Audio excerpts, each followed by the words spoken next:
Hello everyone, and welcome back to the channel.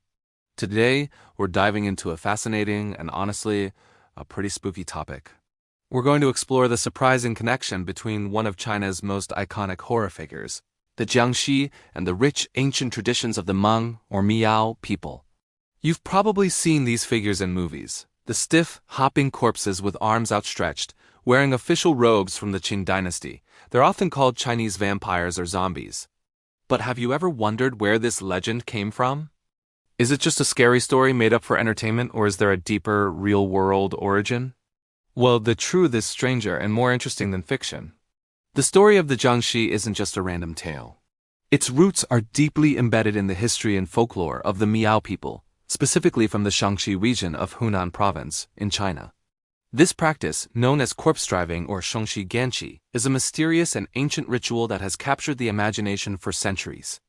It's a legend that has been documented as far back as the Ming Dynasty, suggesting it's not a modern invention but a tradition with a long and storied past.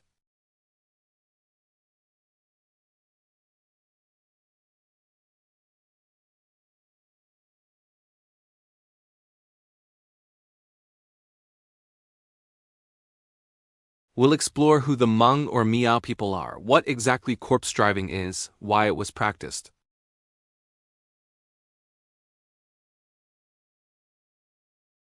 Get ready, because we're about to journey back in time to uncover one of the most intriguing and mysterious folklores in Chinese history.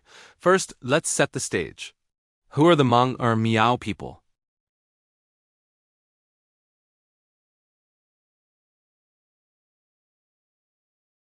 Hmong people are one of these groups, and they have a rich history that stretches back thousands of years.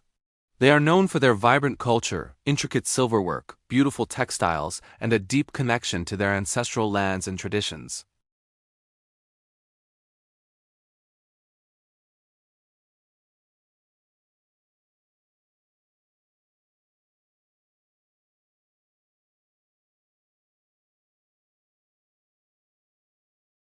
This region, the Xiangxi Tujia and Miao Autonomous Prefecture, is famous for its breathtaking natural beauty, with dramatic mountains, winding rivers, and dense forests. But it's also known for its mysteries. Historically, Xiangxi was a remote and often isolated area. The rugged terrain made travel incredibly difficult. This isolation allowed the Miao people to preserve many of their ancient customs and traditions, away from the influence of the Central Han Chinese culture. It was a place where unique beliefs and practices could flourish.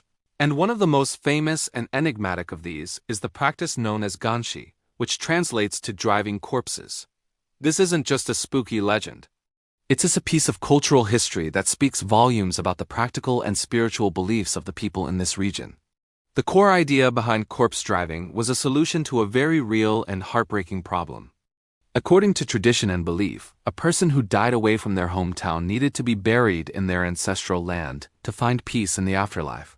If their soul couldn't return home, it was believed it would be lost and wander forever as a lonely ghost. This belief was incredibly important. But imagine the challenge. In a time before modern transportation, how do you get a deceased family member across hundreds of miles of treacherous mountain paths? The answer, according to legend, was to hire a special Taoist priest, a corpse driver, who could reanimate the dead and guide them on their final journey home.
This is why they were said to hop rather than walk. Does that sound familiar?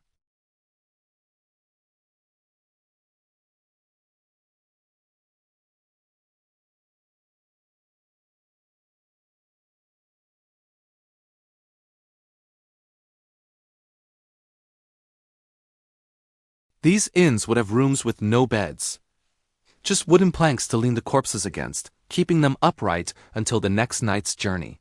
Of course, historians and skeptics offer more practical explanations for this legend. One of the most popular theories suggests that corpse driving wasn't about magic at all, but was a clever method of transporting the dead. In this version, the hopping corpse was actually a living person carrying the deceased on their back, both of them covered by a large dark robe. To carry a body over long distances, the transporter would use a frame made of bamboo poles. The deceased would be strapped to this frame in a vertical position. Another long bamboo pole would be placed under the corpse's arms and rested on the shoulders of two porters, one in front and one behind.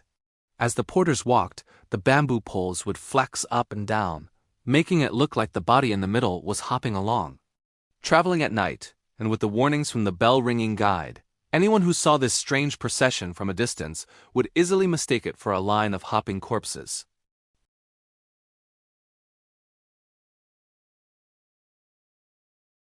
Another theory is that the bodies were heavily preserved with herbs, and then dressed in layers of clothing to prevent decay during the long journey.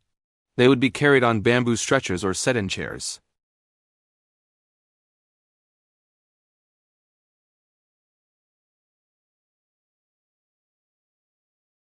Regardless of whether it was magic or a clever trick, the purpose was the same: to fulfill the sacred duty of returning the deceased to their homeland for a proper burial.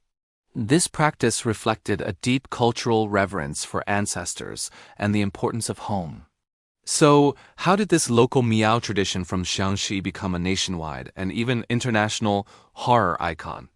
The transformation from the Ganshi ritual to the Jiangshi monster happened over time, as stories spread and were embellished. Writers and storytellers during the Ming and Qing dynasties became fascinated with the strange tales coming out of the remote Xiangxi region. One of the earliest known written accounts comes from the book The Corpse Records of Xiangxi by a Qing Dynasty scholar named Ji Shaolan. He documented the local folklore, describing the corpse-driving priests and their methods. As these stories were told and retold, they blended with other Chinese folk beliefs about ghosts, demons, and the undead. The image of the Jiangshi began to solidify.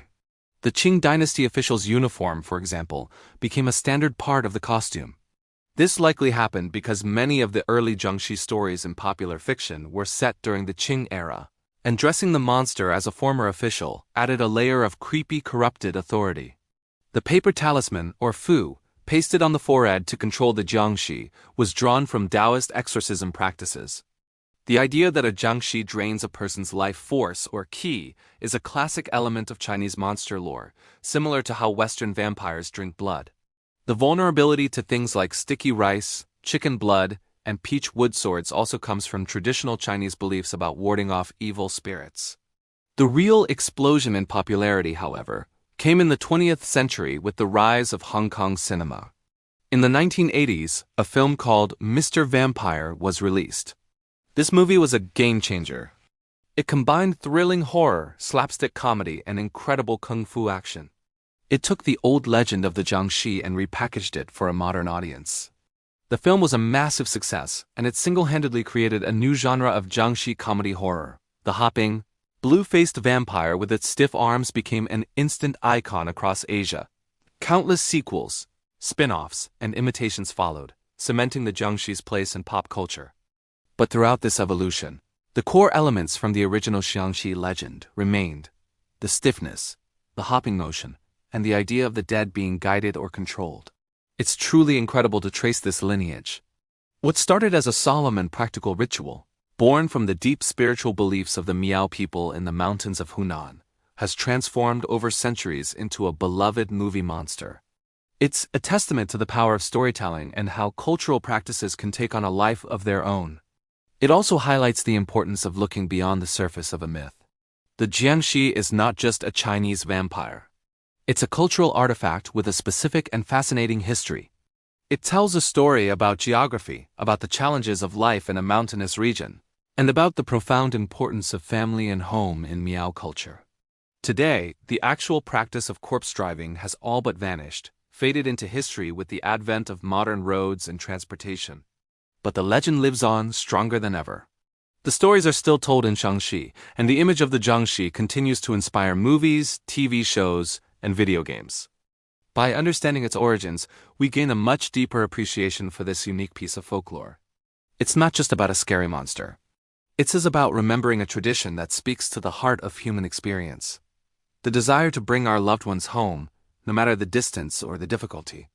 The hopping vampire might seem like pure fantasy, but its roots are firmly planted in the real-world history and culture of the Miao people, and that makes the story even more compelling. So the next time you see a hopping Jiangshi in a movie, remember the winding mountain paths of Xiangxi, the sound of a lone priest's bell in the night, and the ancient Hmong tradition that gave birth to one of horror's most enduring legends. It's a powerful reminder that behind every myth, there's a kernel of truth and often a very human story. Thank you so much for joining me on this journey into the mysterious world of the Jiangshi and the Miao people. If you found this as fascinating as I did, please hit that like button and subscribe for more deep dives into history and folklore. Let me know in the comments what other myths or legends you'd like me to explore. Thanks for watching, and I'll see you in the next video.